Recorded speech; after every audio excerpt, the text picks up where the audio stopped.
So hello, I'm Rick Moshin. I'm the owner winemaker at Moshin Vineyards. So we are a small gravity flow solar powered winery in the Russian River, located on Westside Road.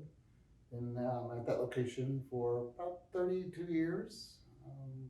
We farm mostly Pinot. We have 22 acres of Pinot, a little bit of Pinot Blanc and Grenache.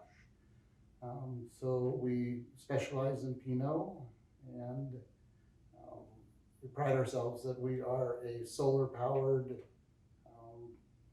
winery that does environmental friendly farming and winemaking. So we use steam and ozone for our sterilization, minimize water use, and minimize any chemical use. So we're making two products. So we have a Moshin Vineyards and we have a Westside Crossing.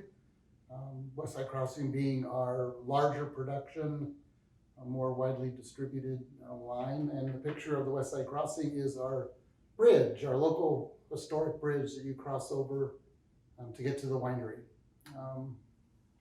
So all of the wines that we make are in small lot fermentations. They're native yeast, native malolactic for the wines that go through ML.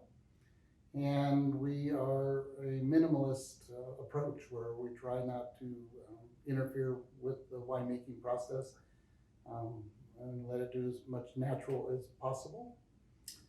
So in our vineyards, I think 80% of winemaking is done in a vineyard, not in the winery. So I spend most of my time in the vineyards working on the vines to help the vines get the nutrients they need. So I think happy vines make better grapes, and the better grapes make better wine. So that's what we do. I also think in terms of the winemaking that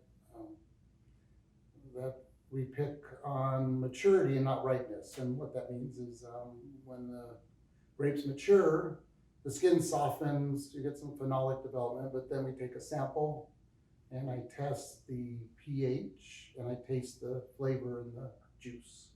And based on those two factors, I decide on when to pick. And the benefit of that is when we can have a really good pH, it's the stability in the wine. So we make wines that are preserved with acidity. I think that's the best way for producing wine, because acidity is, once it's balanced in the wine, produces wines that have a clean finish. The acidity cleanses your finish, and thus when you have another glass of wine or you have some food,